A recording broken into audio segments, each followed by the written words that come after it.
following podcast has spoilers for the entire DC cinematic universe. Wow. Oh, yeah. Good stuff.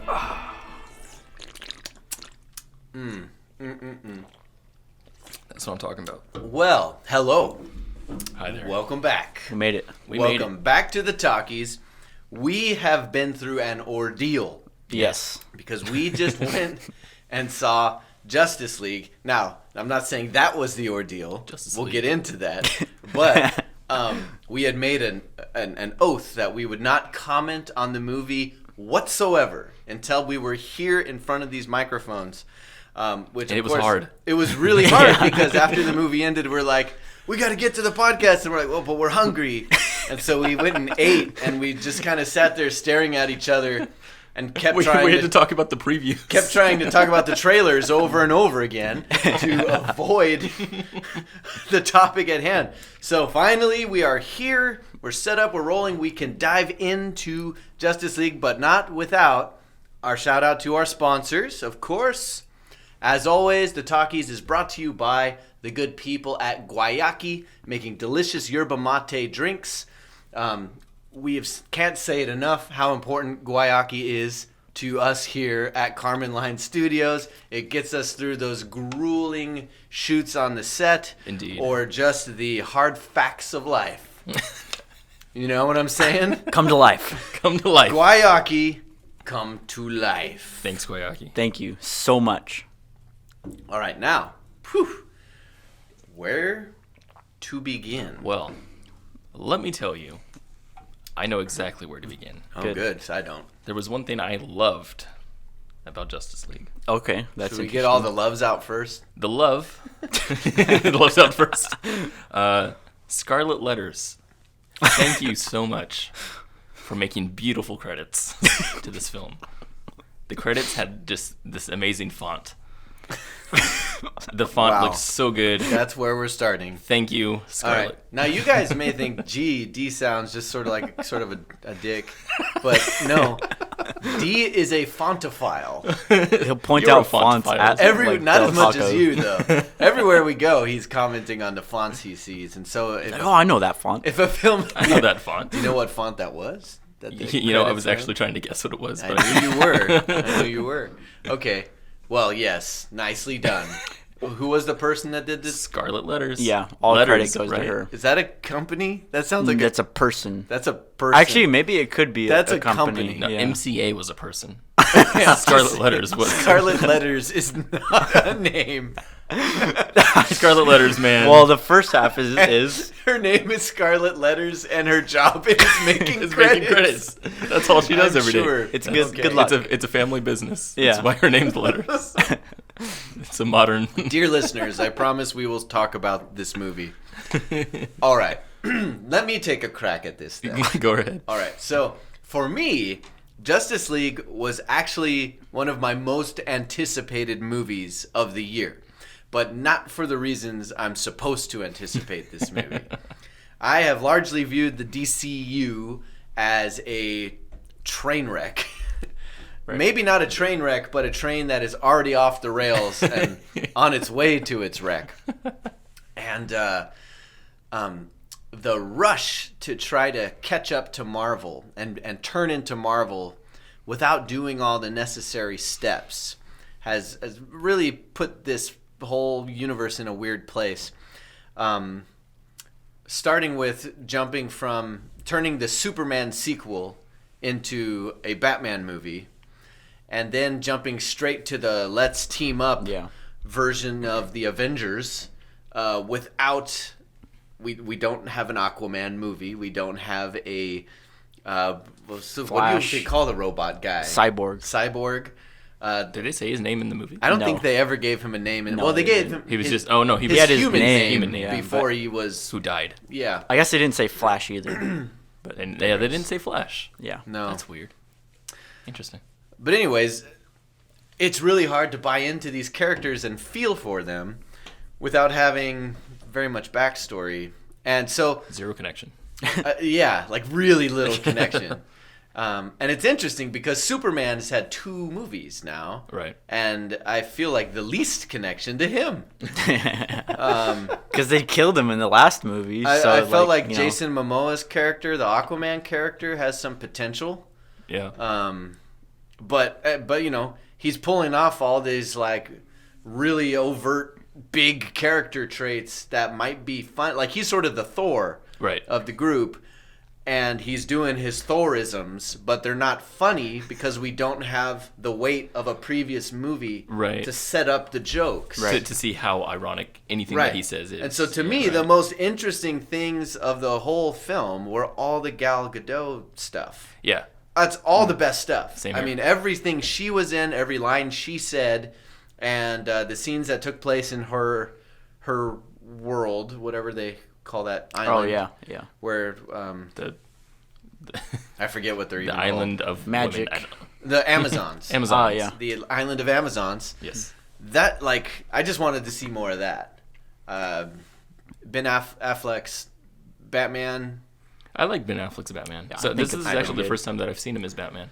Because I didn't watch the previous film, but I mean, I saw what people did to it. I mean, talk about it and everything. But yeah, I do really like Ben Affleck's Batman. He could be a character in his own film. I hope they do that. See, that's what I've been waiting for. A lot of times in Justice League, I found myself like in the Gotham sections of the film where there's like rooftop scenes and like at the end you see the bat signal and stuff. Like I want a Batman movie that like looks like that and is that. That like, is just that, on yeah. its own It's movie. funny how much Gotham has hijacked the whole franchise. Yeah. Because it started as a Metropolis Superman thing. Yeah. And now Gotham is like the epicenter of everything in this show. Right. Yeah. Yeah, it is. It's That's interesting.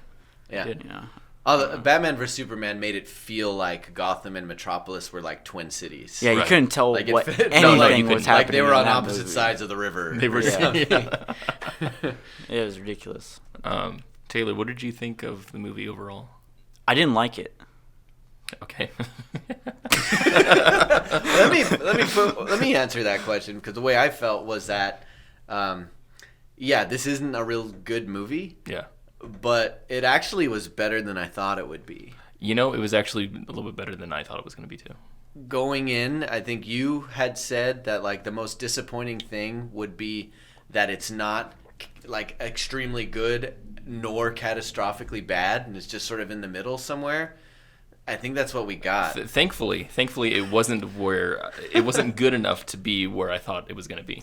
So I would rate it, if I had to rate it like out of your Rotten Tomatoes score, it's probably be underneath 40%, like in that area. Yeah. That's how I would rate that's it. what Rotten Tomatoes Right. put it to. Right. Yeah. And that's how I would rate it. Is in the lower third, and it's because of so many things. But that's, I'm glad we got what we got. Is what I mean.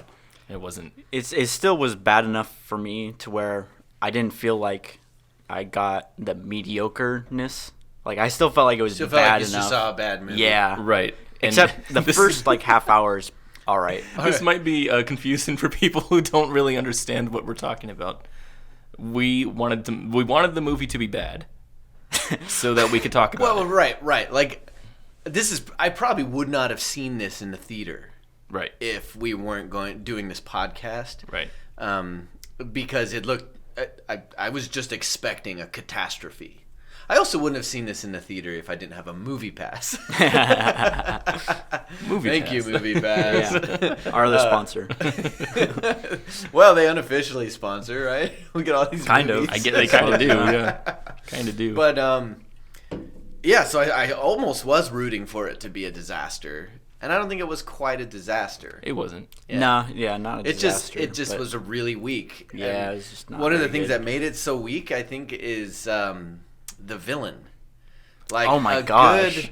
a good superhero action adventure.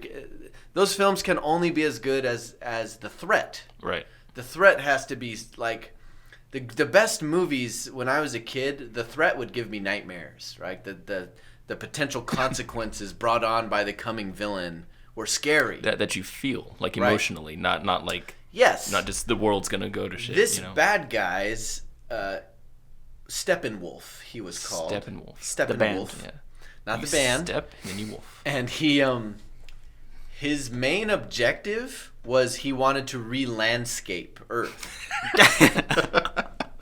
That's his. That was it, yeah. Because so Gal Gadot, Wonder Woman, reveals what these 3 magical cubes do for him when he brings them together. Sorry, no. Mother boxes. Mother box. Right. Why is it always cubes? And why is it always a blue laser in the sky? I don't know. So that the other thing was like, can this guy Steppenwolf just show up anywhere, anytime with this teleport tube? That's interesting. There seemed to be no laws to that. He just beams himself around, and so they didn't. Unexplained phenomenon kind of is annoying too. If you're going to show it on screen, you sort of need to give some kind of limitation explanation. Yeah. Right. Because if he has the ability to just teleport around Earth anytime, why haven't we seen Steppenwolf before? Right, yeah. That doesn't make any sense. But Wonder Woman explains what these power cubes do, and she says they give him the power to turn the Earth into the hellscape that is his own world. Right. The hellscape, which is like a really cool way of saying landscaping, but I don't know, with lava. So he's trying to turn it into hell or something like that, right? Yeah, he wants he's gonna turn into hell, kill everybody on the planet. Right. So that's his motivation. Yeah. And actually, he's believed it was his right. Yeah. He said that at he the end. owned the planet or something. This is my right to destroy the planet and kill the people. Who are the Justice League to deny him his rights? Right? Right? I mean, if it's his right. Yeah, so he it's should be like, able to. He was an extremely weak character. Very one-dimensional. We have a camera stop. Kenny's stopped. If you're familiar with the podcast, we have to restart our cameras every now and then. Still good? We still good here? Yep, we're all good. All right, rolling. One-dimensional characters. Yeah, one-dimensional characters. Everything in the film, every action that happened throughout the entire thing had paper-thin motivation. Yeah. Very, very thin. Mine stopped. Why don't we restart this one, too? Oh, okay, there we go. Okay. Paper-thin motivation. Paper-thin motivation. So, one of the examples was, Bruce Wayne figuring out what the Infinity Cube Power Stones were. Power Stone? That's what we'll call them. Sure, that's fine. Power box. Mother box. Let's just call them Xbox. Xboxes. So in order to find out the Xboxes at Aquaman's stage, he looked around the room, and there's this scene where all the people are laughing at the stupid joke that Aquaman made, right? Or that he said something in a different language, and then Bruce Wayne didn't get it. The shot goes back to the wall where Bruce Wayne literally has to turn around and look behind him, and then people step aside and they kind of make way for his vision, but they don't do so like it's a movie. They do so because one guy, when he laughs, coughs, and then this girl goes, "Oh, there," and pats him on the back, and because she does that, then we get a vision to here. They gave the extras motivation. It was the weirdest motivation because it's yeah, but whoever directed that part probably thought they were very clever. But they understood, right? They understood what they were doing, but it was just so stupid. It was just the stupidest thing. And then from there, then he's talking about, okay, well, what are those boxes, right? I'm putting together a team regardless. Yeah, but boxes. Do you notice So he says, hey, I'll give anyone here $25,000 if you tell me how to find Aquaman. And then when he sees the picture of the boxes on the wall, he says, 30,000. Yeah, it's a lot more. If you tell me what these are. I'm like, Bruce Wayne just upped it by $5,000? I'm supposed to be excited? What the heck? I also like that this is the first time ever in a movie where Batman says the line that I've always wanted him to say. That my superpower is that I'm rich. That I'm rich, yeah. That was actually a funny part. That's a line I've wanted Batman to say my whole life. Man, can we talk about the humor real quick? Yes. I didn't like it. What humor? What are you talking about? I mean, the Flash guy, he was obnoxious. So he was the closest thing to funny. He was like DC Spider-Man, right? Yeah, he made me want to. Yes, he is the DC Spider-Man. And he was around solely for the purpose. Okay, that's not true. But I was going to say solely for the purpose of bringing some kind of humor into the film. All the jokes he said were terrible. Yes. They were all really, really bad. Yeah. Horrendous. And Absolutely all horrendous. his super speed scenes were just not impressive because we've already seen Quicksilver in the X-Men universe. Done cooler. And they too. just did the The same X-Men thing. universe Quicksilver was so much cooler. Yeah. So it was like, whatever. I did like what he ended up doing in some of the stuff, and I like how his character grew, but I think his character grew because the stuff that he did, not because they were planning for it. You know, I think it just happened to grow. Now, very natural. again, with leaving Gal Gadot out of this, Yeah. because I feel like she's a victim here. This is she's a good character and a great talent with a bad movie around her. Yeah. Leaving her aside, I felt like the young man portraying the Flash, it was the most genuinely invested in his role of all the other actors. I would agree. I had some like sympathy for him, at least when it wasn't pulling off. And I'm like, I'm rooting for you, man. I want this to work for you. Yeah. But I did not feel that from Yeah. the rest of the crew. Yeah, I'd honestly even say that Gal Gadot kind of had a phoned in kind of vibe in this. Like, she wasn't as good as she was in Wonder Woman. Maybe. I'd take exception with what you're suggesting, but Yeah, it actually got me with the ensemble kind of thing, like the feeling of seeing characters that we saw in other movies all together. Yeah. Was like really cool. And that last shot when all 6 of them are standing together after victory. Yeah, I was I mean, like, oh, it was neat seeing like Lois Lane, who'd we seen in the previous movie, oh, and it was neat seeing Gal Gadot. there was and one her moment where people. they actually got me. Yeah. Where I was like, "Hey, smart moment, guys. Good job." And it was when Superman was starting to go crazy, and he says, "Bring in the big gun, Alfred. Bring in the big gun." Oh, And I thought, "Oh man, he's got some kryptonite weapon or something," and it's Lois Lane. And he told it. I'm like, "Hey, So- the big gun. That's smart." so that actually made me facepalm. Oh, you hated that. I hated that. All right, I'm the sentimental one. Well, maybe it's just the You've just taste. never been in love. That's what it is. Yeah. What is this? Oh, sorry. Oh, that's awkward. Taylor, you've never been in love. I mean, Sorry, not D. Taylor. Taylor, you've never been. No. proud of it. No. Yeah. I think this has to do with taste, honestly, from my point of view. But when Superman went rogue, this kind of part where he woke up and they're like, "Oh no, Pet Cemetery" type of Yes. thing. I was really hoping that was that he was going to be the villain. Now, because they already introduced the villain, it made no sense that they Right. were going to have the second one. Okay, But yeah. when he started beating up, and I was like, "Oh, the team has to work together now, put aside their differences, and beat this person." Yeah. Was awesome, because when they went all to Steppenwolf, they were already working together. Nobody had to sacrifice. There was no Right. motivation. It was, And if there's one thing that, well, okay, there's a lot of things, but one thing that Avengers did way better yeah, was sort of like this whole idea that they had to learn to work together. Yeah. right. Avengers, Right. Civil War. They and had all these problems everything. over 3 movies Yeah. where they still had problems being a team. And these guys gel pretty quick as a team. Yeah, Right, they're right. like They're just like down. super buddy. Yeah. Yeah. Like they've been good friends for like years. For years. Yeah. Like they just Yeah. met. No, but let's talk about Superman here for a minute. There's some weird stuff This going is on with interesting, Superman. I think. So first, let's start at the beginning, which is when Bruce Wayne, like, for some reason, it's just obvious to him that this box will give him the power to bring Superman back to life. It's like, wait, what? And then the whole team's like, that could work. He does some pseudoscience. Yeah, it was just some Like- line, like- a couple lines about it. Right. Like that, and I don't like when movies just sort of just skip to the breakthrough with like, there should be some kind of Without the discovery explanation. or something like being like, oh my gosh, this could do that, Right. But he's like, you know what? I got an idea. We could use this and bring Superman back to life. And and no one says that's impossible. They say that could work. Hey, and Wonder Woman says, but should we? No one's questioning if it's possible. They're all like, yeah. And then He's because a car we could jumpstart. because Cyborg is a computer, he got to run the numbers Yeah, off right, screen yeah. for a second. Yeah, While, yeah, it's while Bruce possible. Wayne was being an asshole. yeah. Yeah, yeah. Cyborg, he's like the ultimate, Deus ex Yeah, machina. yeah. He's Because he can just pull things out of the air and be like, actually, I'm a computer, and he's right. We can do that. What? Did you Google it or something? Google it. He's better than Google's it. So that, and then when Superman comes to, kudos to Henry Cavill for being awesomely ripped. Oh yeah.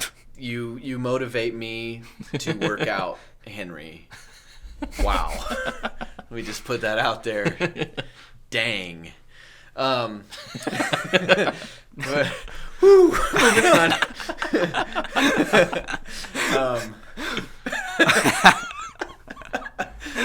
But moving on from that aside, if I can move on from that, he goes crazy dark, right? Like, he wakes up and he's just like a rage killing machine.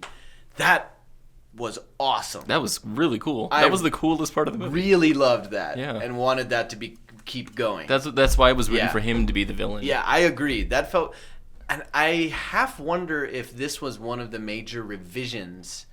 Now, so remember, part of the reason why we were expecting this movie to be a train wreck was because they apparently had to reshoot like a third of the movie. Oh, did they? Yeah, Joss Yeah. Whedon came in and Joss- directed so- like half of it. So Interesting. they had two major problems. One was Zack Snyder had to leave the film because of a tragedy in his family. He had to go take care of personal business, and at the same time, supposedly the first cut of the film was just disastrous. Like, they called it unwatchable. Wow. At the studio. Wow. So they brought in Joss Whedon, and he directed a bunch of reshoots.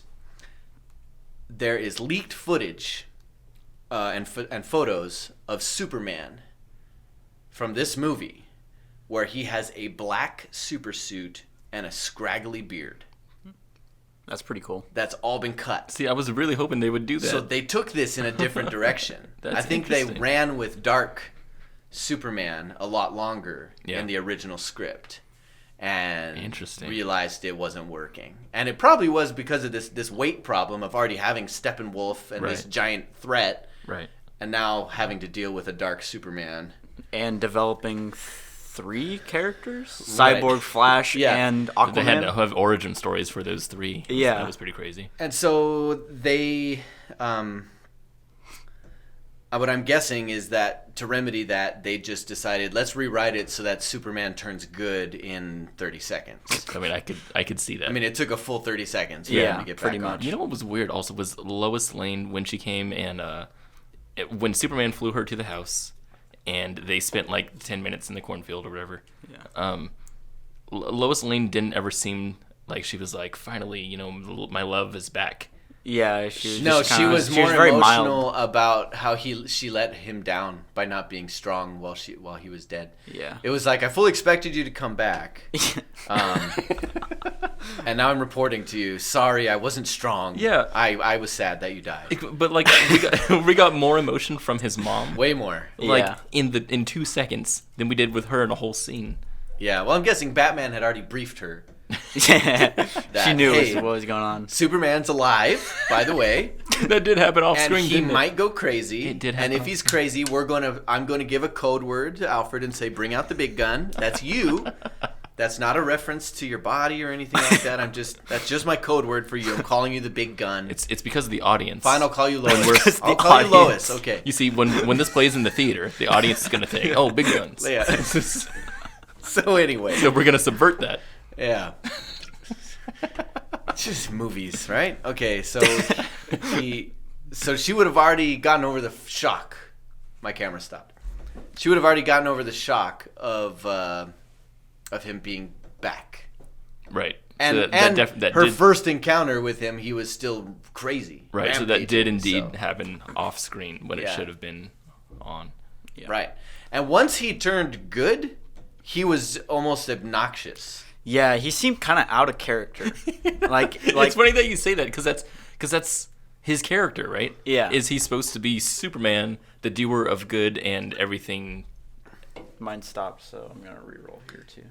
He's supposed to be Superman, the doer of good and everything amazing, and everything American and upstanding and ethically correct. And so that was him in Right, this yeah. film. but it wasn't him in the last two. Right, that's the problem. Yeah. So and that's where I think Joss Whedon and Zack Snyder's visions for the film and the amount of responsibility Joss Whedon found himself with the rest of the film he had to direct kind of clash. You get that kind of darker stuff going on in like the background of the film, Right. contrasting with like the witty one-liners that are like really atrocious. Oh, you're right. This movie totally started in DC and ended in Marvel. Yeah. It did. Yeah. It totally did. But I think Superman was out of character, but slightly in a different way than you're suggesting. Because once he suited up and flew to save the day at the very end, he almost seemed like a Tony Stark. Oh, Like he had like a attitude. he was Yeah. like kind of goofing around. He had some charisma. Right, and that's what was weird about it, because he Yeah. didn't have that in the other films. But he never has that in any film. I Yeah. mean, there's no Superman No, where well, he's he like wasn't in like snarky. Yeah, in the original Superman. I mean, he wasn't snarky. He was never. That's snarky. what I mean. He almost has like a Tony Stark like chip on his shoulder. Got you. Got you. more attitude, more. More. So he was more Thor Ragnarok, less Thor. Yeah. And it was funny. It's like literally this super bad guy Steppenwolf is only there and only succeeding because Superman's gone. And as soon as Superman's back, it's over. Yeah, Like- yeah. It's like not even like There was There was no point to In have that- the team come together. that final battle. There is zero. There's no moment where the heroes are like struggling Right. at all. They just like effortlessly Just take 'em demolish down. It's like- everybody. this should be called Batman and Friends Revive Superman. Right? That's what the movie was. Yeah. Yeah. Yeah. Silly. Because it wasn't even there was no suspense with regards to will Superman survive this. Right. Right. Yeah. It was Yeah, just zero. like, yeah. Which was It- fun and it was- in its own right. In fact, it was, I'm going to start fighting. Oh, time out. I hear civilians 100 miles away. I'm just going to check out for a bit. But, dude, this guy's a piece of cake, so don't worry You about guys it. are fine. I'll go save these people. I'll come back. I can do everything. I'm Superman. When he left, I was like, "What? Like, who wrote the script?" Yeah, it's like, I don't care if you guys die. I'm going to Like- go save those civilians. Like Gal and he left Gal and Aquaman to take care of Steppenwolf. who And- was killing them. right? Who was killing them? Yeah. He's like, "Hey, I'm gonna just real quick. You got this. Oops. You got You got this? Civilians.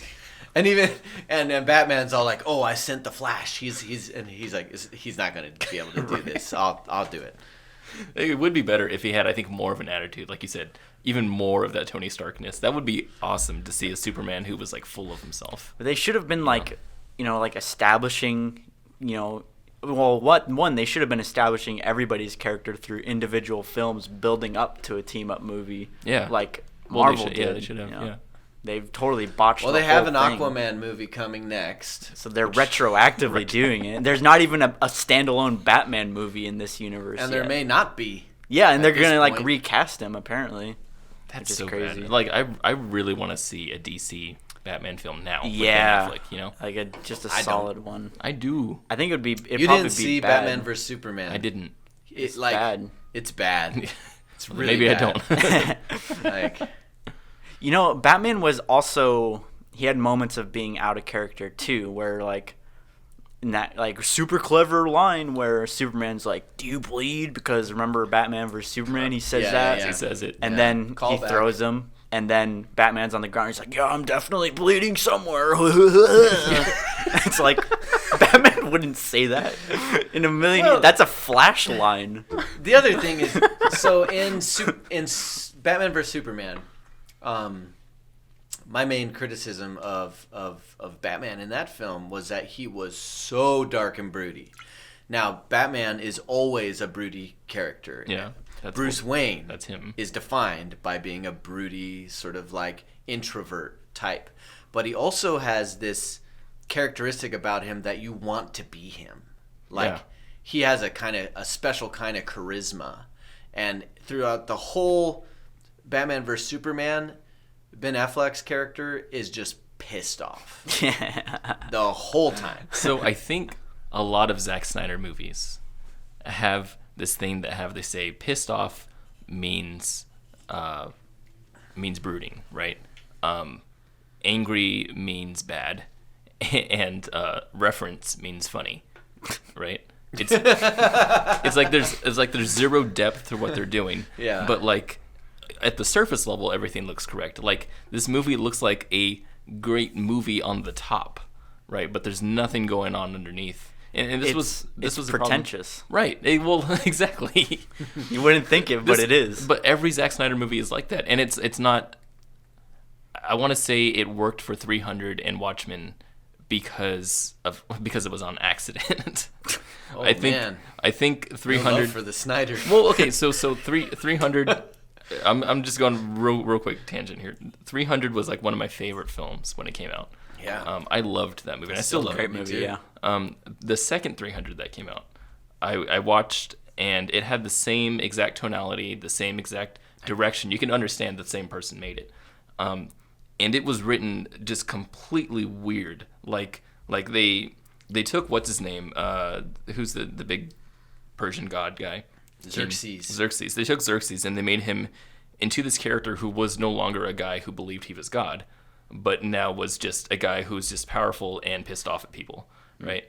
And it made me think, oh, maybe that's what he thought Xerxes was in the beginning, but I just inferred all of this more depth about him, right?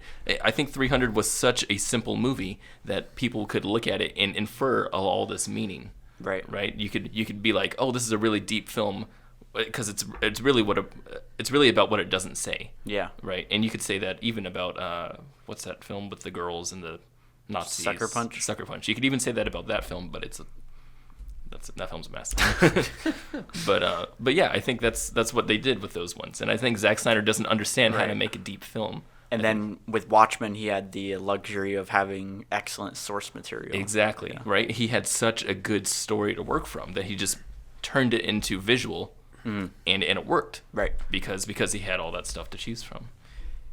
Another weird thing to go back to that final climactic fight was about halfway through the movie or so, they started this storyline of the family in the house in that village that gets like destroyed. Oh yeah, and they go back to it like every few minutes, every 20 minutes, and it adds up to absolutely nothing. I was having the same thought. The first time we went back to their house, I thought, are they hiding one of the cubes? Yeah. Because like they had just said, like, where is the third cube? And then they cut to their house again, and they're still hiding from the bug monsters. That would have made it way more interesting.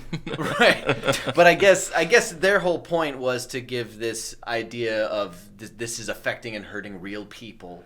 Yeah. Right? But then those are the only civilians shown. They never show any like, other. You could at least show like just one little family. That's what it made me think, because like it seems like they're the only people who live there. Right. Like Superman flies by with that building, and there's not even like people in the windows or anything. He's just holding an empty building. He's holding this apartment building that was clearly a Joss Whedon moment happening. Yeah. And I'm like, where did he find those people? Like, yeah, we were talking about like this little house, and that was it. It doesn't make any sense. Well, when they went to that house in the first place, I think they were trying to set up the context, like Kenny said, about about showing emotional tension. Right? Yeah. But they didn't. Again, I don't think who was doing it understood that emotional tension, relies on building relationships with characters, not just showing a person. Right. Well, think about who could die. And exactly. This is a challenge of ensemble movies. Yeah.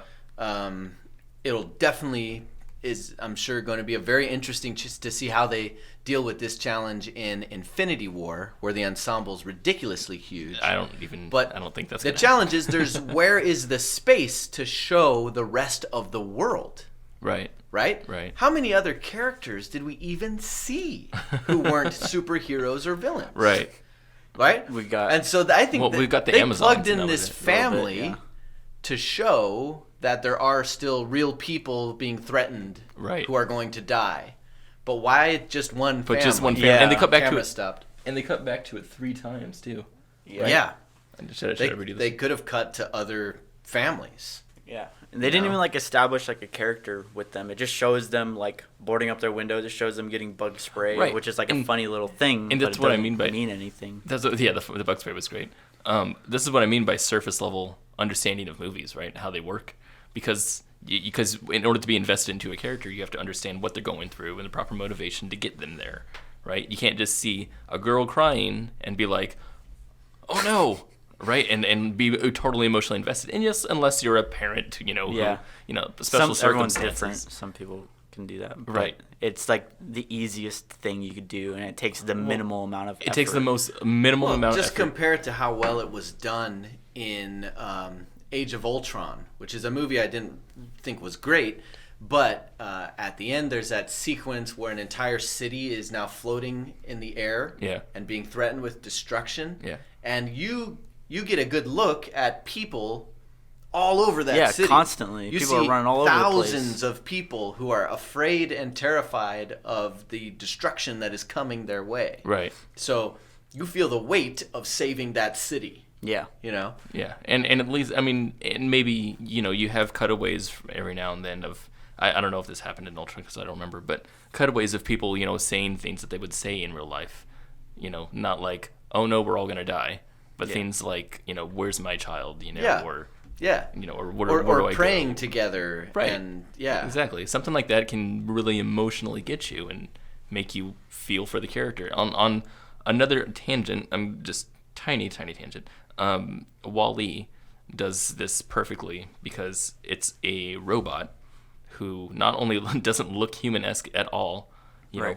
but also has this deep emotional thing going on with him, right? Like he goes through struggles, and they don't show anything other than him being him. They emote his eyes, maybe a little bit. But the thing is, you have to infer all this emotion from what he's doing, And the thing is, we get more emotion out of Wall-E, this square little robot, than we do from this family that's like running for cover in Justice League. Yeah.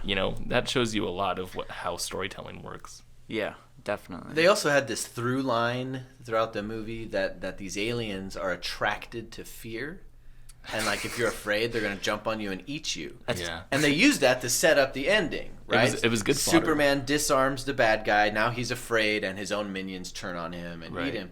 Except they gave that through line like no attention. Nothing. Through the rest of the movie. It set it up in the very first scene. Very just a first line. scene. Yeah. He uses Batman uses a criminal as bait to bring out an alien because he knows fear attracts them.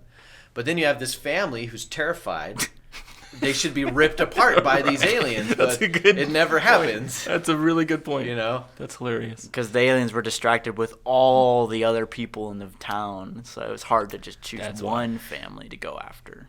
Or maybe some of the stuff that Zack Snyder shot and was cut out and replaced was just all the footage of humanity being eaten alive by these aliens.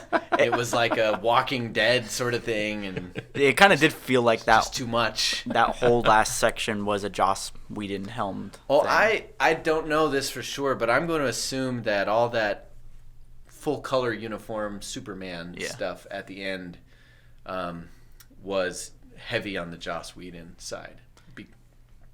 I know that most of the reshoots that they had to do involved Superman. Yeah. And the big controversy behind it was that Henry Cavill already had commitments to other movies. And one of those movies included him having a mustache. Oh, wow. That he was contractually obligated to keeping. And so the cost of those reshoots went through the roof because they had to digitally remove his mustache. Oh, wow. And there were moments where I could tell he had a CGI upper lip. It looked super weird. Yeah. That's interesting. It was like close-ups on him smiling. Yeah, like there was one scene in the cornfield where he like just smiles really wide. And you're like, oh my gosh. You're like, that's not what the heck? Not a real face. Yeah. It's like uncanny valley to the max because like up here is like photorealistic because it's real. But then down here, it's just like and you know, Amy Adams. Maybe the reason she didn't look emotional is because she's acting against someone with a bunch of little like dots glued onto his mustache. Welcome to filmmaking in the digital world. Jeez, I did not know. Yeah, that's insane. Yeah, I mean that alone, that mustache would have added millions of dollars to the cost of those reshoots. Jeez. Crazy. That's terrible. Yeah. That's insane. Cancel the movie. Start over. Just start over. Forget it. I just say that Batman has a mustache now. That's what I would do. You know? Superman. So, no, Batman has a mustache now. Speaking of Batman, there's a scene in the movie where he is taking off his bat uniform, and Wonder Woman wanders by and sneaks a peek at him undressing, and they make it look like this is going to be building up to some romantic angle. Yeah. Which I'm glad they didn't. I'm glad too. Yeah. And she comes in and pops his shoulder back in. I just have to point out that I am a father of a 4-year-old boy. And when Batman took off his hat and gloves and shoes and was just wearing his long sleeve top and his long Batman pants, it looked so much like pajamas that I laughed out loud to see Ben Affleck wearing these padded muscle 4-year-old pajamas. Batman pajamas. They look just like Batman pajamas. They kind of did, yeah. That's so funny. Totally did. And I just want to say we did not, and I don't want to give our dear listeners at home the idea that I just sit at movies waiting for the shirtless moments of muscle-bound men. But Henry Cavill was crazy ripped. Yeah. Jason Momoa, crazy ripped. Yeah. Well, Ridiculous. I never got to see Ben. He's got these fake muscles glued onto his shirt, and I'm wondering, is he as ripped as these other guys are for Who's this Ben? movie? He's just Affleck. rich. Ben Affleck. Oh, Ben. Okay. Yeah. Gotcha. Get with the D. Sorry. Batman. Batman. Batman doesn't have a shirtless moment. It was all set up for it. He's like, oh, look, I have bruises on my lower Friggin' back. Wonder Woman doesn't have a shirtless moment. D, with why'd that? you have to go there? D. No. Oh, no. So I have a comment about Aquaman, real quick, right? I thought his character was hilarious. Yeah. But in not the way they intended. Oh, But because he's like this frat guy who's like he's drinking beer all the time and like crazy ripped and talks down to other people. I loved that stupid scene where he's walking on the pier. And it's like slow motion, and he's like downing a fifth. Yeah. Icky Thump. Do you mean when the White when Stripes. like this god of the ocean breaks a glass bottle in the ocean Yeah. before? I'm like, wait, what? What? He's like, there's no connection here. Pour some motor oil in there while you're at it, That's what I'm Aquaman. Like we needed smoke and flames and explosions behind him. Like it this felt whole weird time. to me to see it. It felt really weird to me to see him throw that bottle into the ocean as he jumped in, being a god of the ocean. But it probably wouldn't seem weird to me if I had already seen an Aquaman movie. Right. Yeah. That maybe explained that he's really jaded and doesn't care about the ocean the Right. way he should. You Yeah, know? would've, But yeah. I don't have that. Right. Yeah. Right. That is interesting. I haven't even thought about this, but like you're totally right when it comes to making movies for the fact that they're going to come together later in an ensemble. Like, I mean, it should be obvious now, but I know that Iron Man, when he moved in to Iron Man 2, 1, 2, and 3, that we kind of built up this character, and then when he appears in other films, we kind of have that baggage. Yeah. We understand his motivations. We understand who he is as a character now, and that he doesn't need to be explained every time we see him. No, they're cashing in on that slow burn. Right. Yeah. You know, they did the slow burn with all these movies. Right, so they can take their And- time with Avengers. Yeah. Yeah, and you can have Tony Stark show up for 2 minutes in Spider-Man Homecoming. Right. And everyone And loves understand, it. right? Yeah. And it totally worked. Yeah. Totally worked. Now, last episode of the Talkies, we poo-pooed all over the Marvel Right. cinematic universe. But at least they know how to tell stories. But they are so much better Yeah. than the DCU. I'm going to Definitely. totally give them that. Well, this is why we can. I mean, hopefully people can understand. You can call the movie terrible and still love it. You know, Sure. for other reasons. You know. Yes. We're not even talking about so bad it's good. Right. Because these are movies that are actually in one respect good. Right. Right. But of course, There's different tiers of good and different tiers of yeah, bad. you know, well, look, we're like 3 pretty jaded film consumers because of our experience working in film. Right. You just can't watch movies the same way. And so I think that any listeners of this podcast who've made it through 3 episodes, they're either going to identify with that and stick around or stop listening to us. Right, that's true. So you don't need to apologize. So you guys know what we're talking about. Yeah. Those of you who have sat here and with us. Like, don't be surprised that we talk crap about the Marvel Cinematic Universe, but still will probably see every movie they put out. Right. Mm. Well, no guarantees after Infinity Wars. I haven't been watching most of the Marvel movies these days. Well, they're not. Yeah, you have. They're not your types of movie, though. No, I didn't see Guardians 2. You saw Thor Ragnarok. That's you saw it. Spider-Man: Homecoming. Those 2. He didn't see Thor I didn't 2. see. I didn't see Thor 2. I didn't see Age of Ultron. Doctor Strangelove. Oh, Doctor Strangelove. I wish. pretty sure that's a good movie. I wish we watched Doctor Strangelove That's a different instead. What is it? Doctor Strange and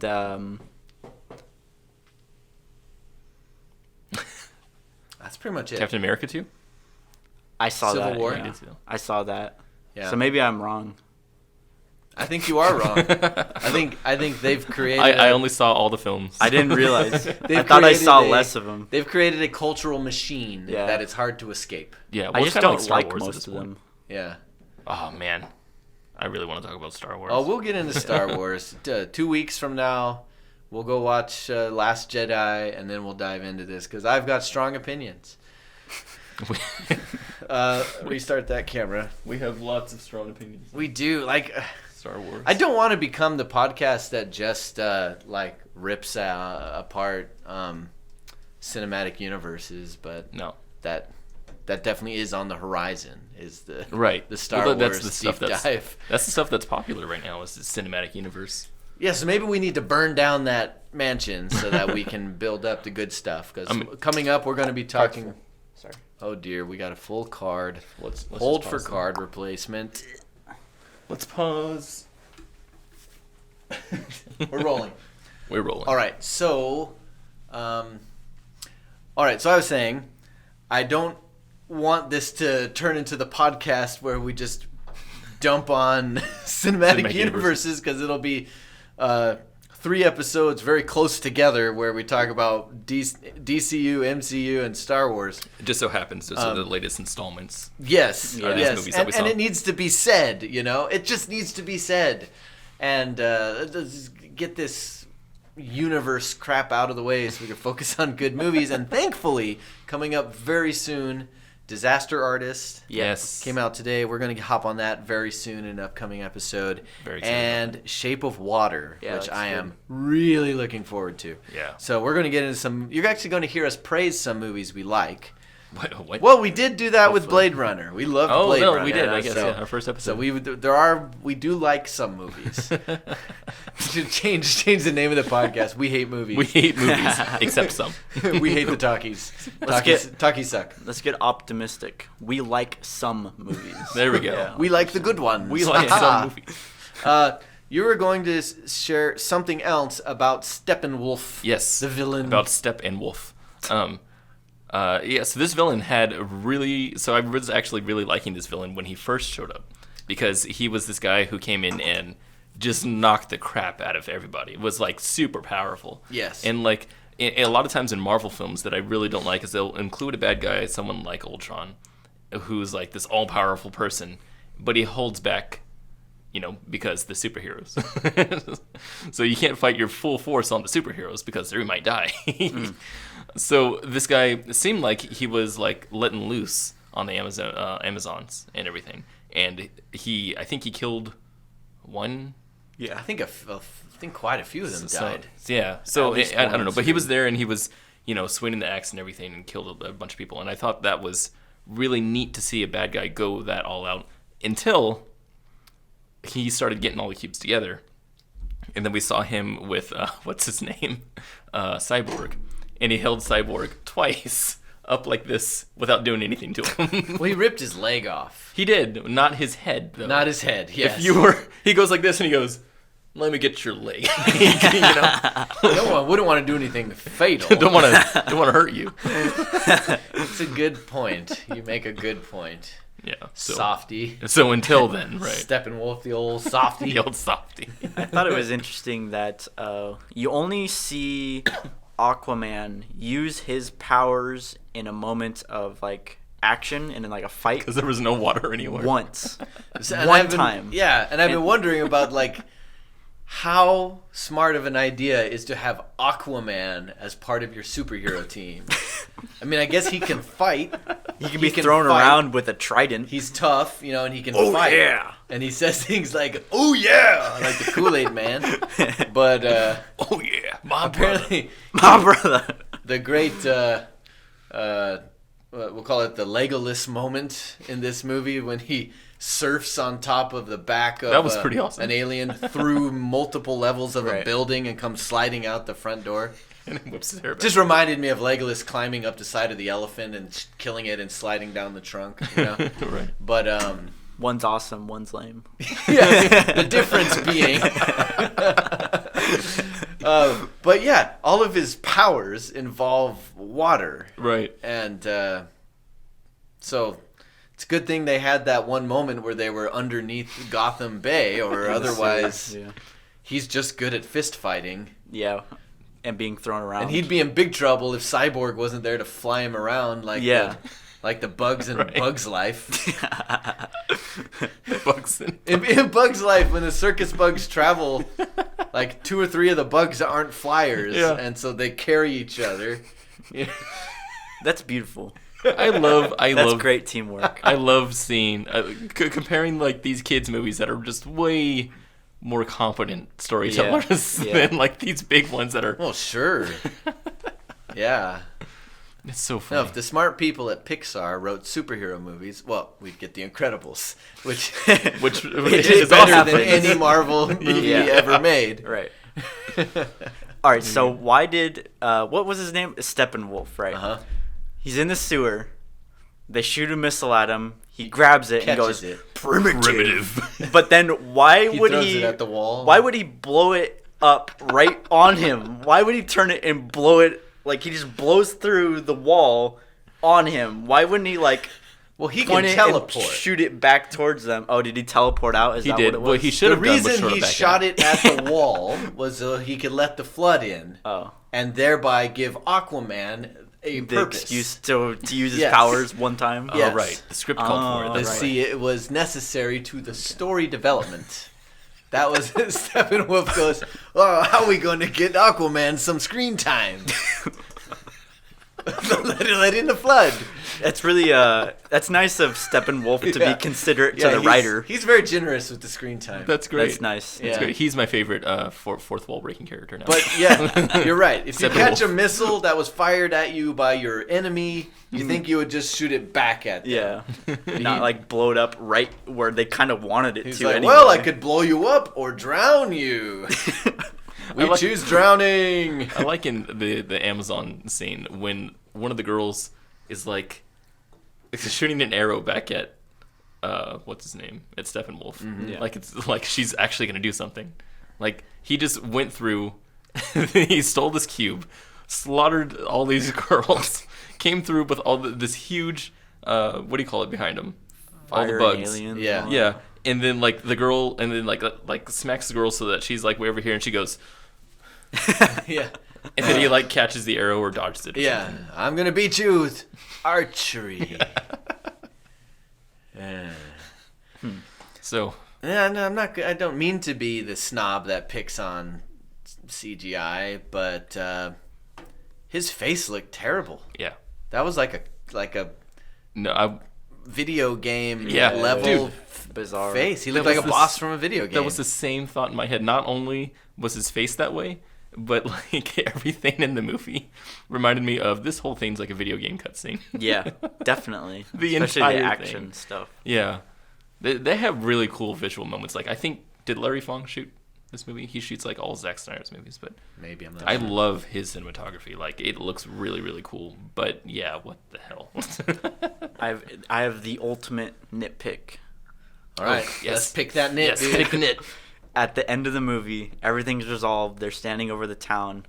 All that stuff is growing flowers out of it. Flowers. So there's one shot where you see the flowers coming out and they're growing. And it's like a close-up shot, and it's just the flower leaf is growing, and it slowly, gradually goes out, and then it instantaneously stops, as if, for those familiar with keyframing and After Effects, they forgot to add the ease out function onto the animation. It just instantly stops.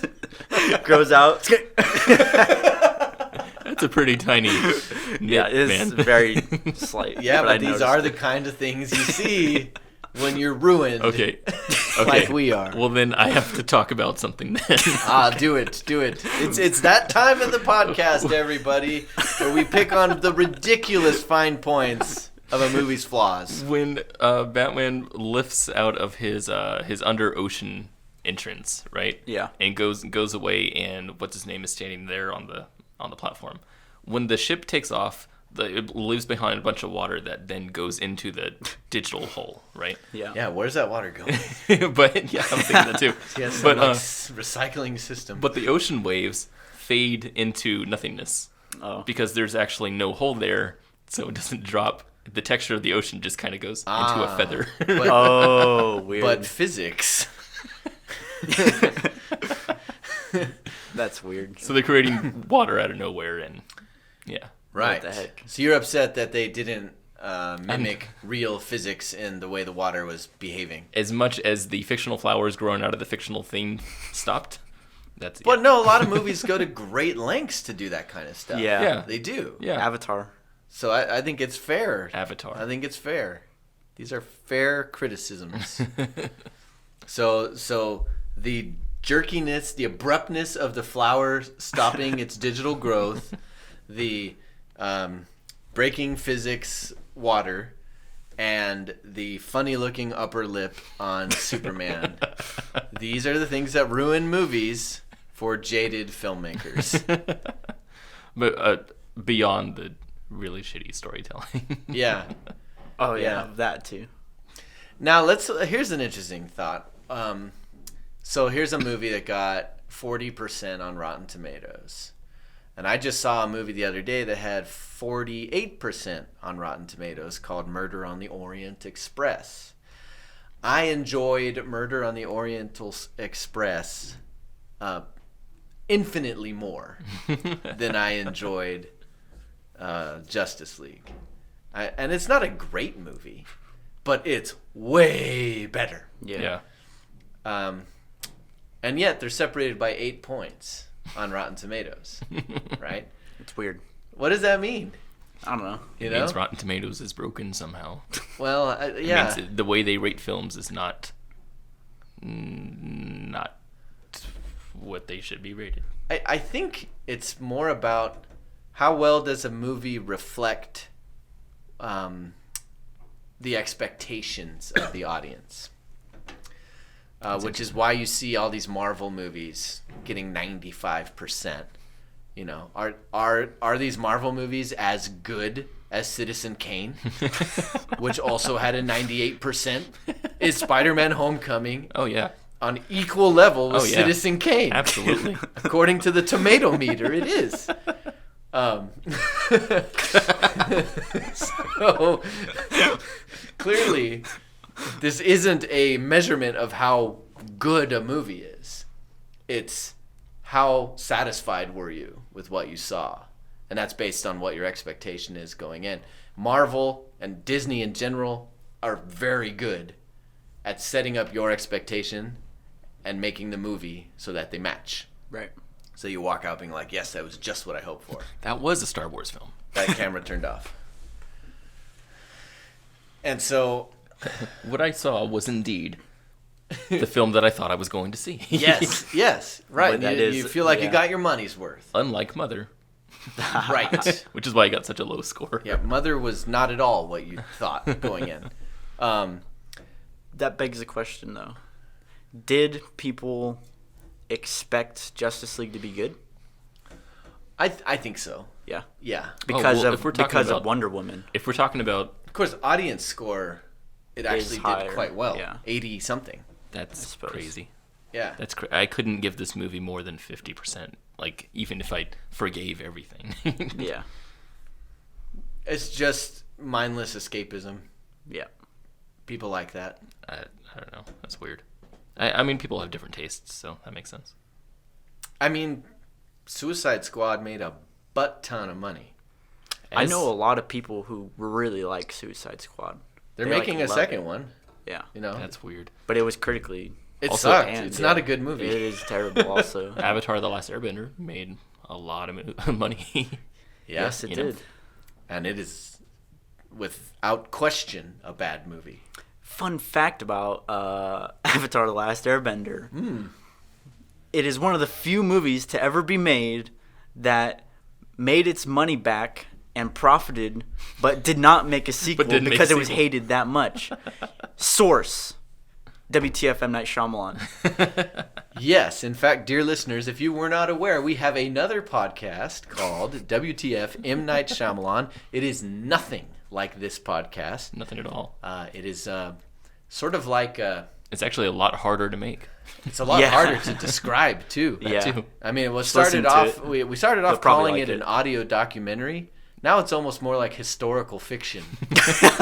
It's like what aliens and it's like the History Channel, what it used to be and what it is now. It's weird and fun and funny and yet still informative and interesting. And if you're interested in movies and storytelling or M. Night Shyamalan himself, check it out. It's on iTunes and on YouTube and pretty much anywhere else you could find a podcast. WTF M. Night Shyamalan. There are only 2 episodes left, so get caught up. 2 left. 2 left. We're almost done. 6 episodes. 6-episode story. Wow. It's pretty good. Episodic with a beginning, middle, and end. Indeed. Indeed. Have we exhausted all we want to say about this turd of a movie? I have absolutely nothing left to say. It's hard, man.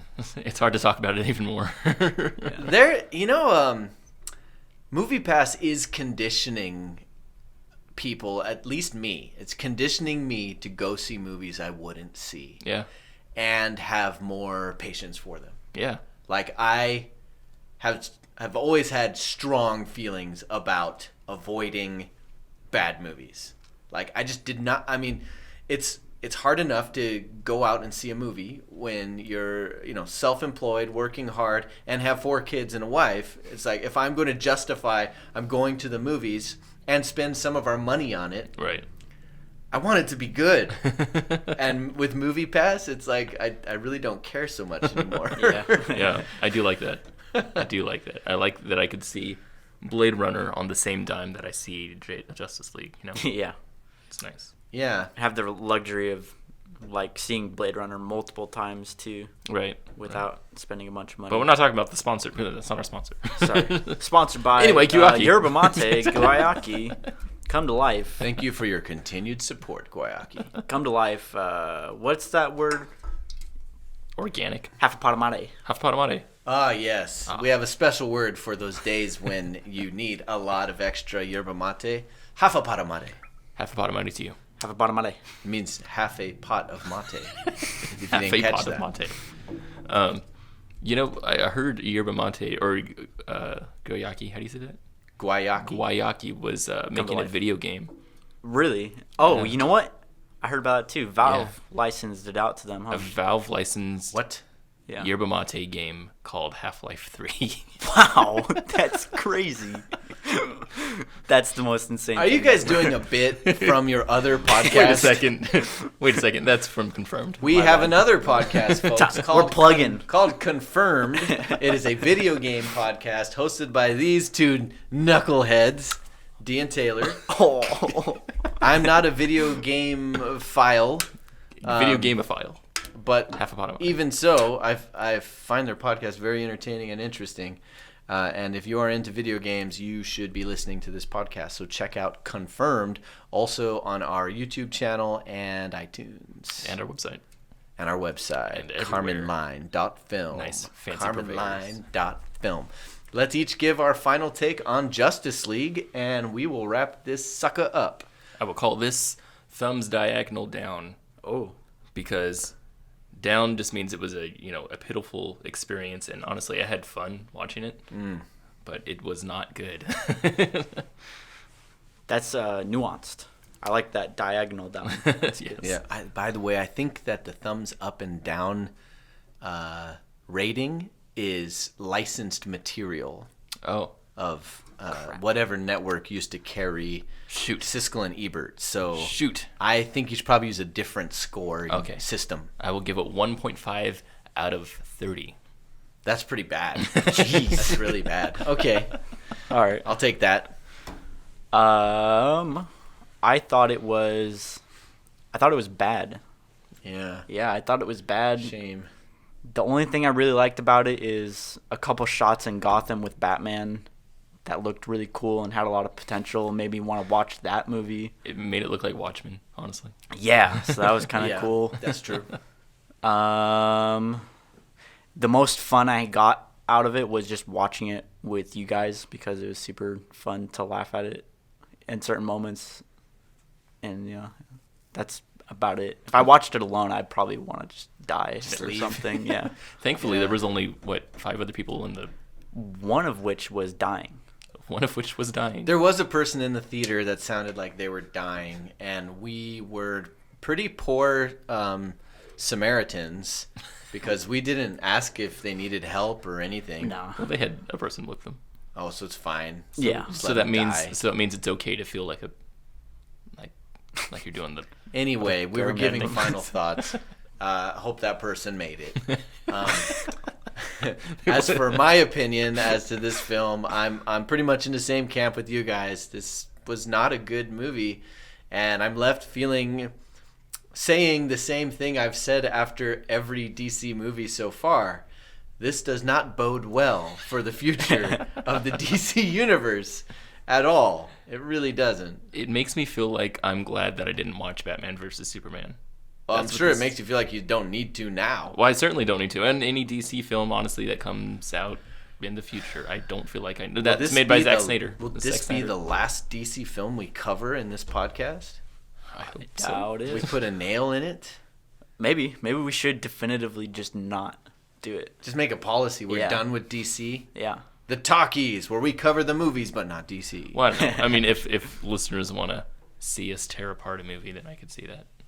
Well, what if they make an awesome movie again? Like Wonder Woman was a good. Wonder Woman was great. Well, there is a sequel to Wonder Woman coming. I'm not sure if I want to see that. Wonder Woman was great. That's what I'll say. All right, guys, let's go ahead and wrap up. We'll be back here soon covering The Disaster Artist, Shape of Water, and Star Wars. And then we have a whole new year of exciting movies to look forward to. Yes, sir. Until next time, I'm Kenny, I am Devon. I'm Taylor. and we will see you at the Talkies. Yeah. Probably shouldn't do that over the mixer. I have 4 of them. Oh, you do. You ought to be in pictures. You're wonderful to see. You ought to be in pictures. Oh, what a hit you would be. Your voice would thrill a nation.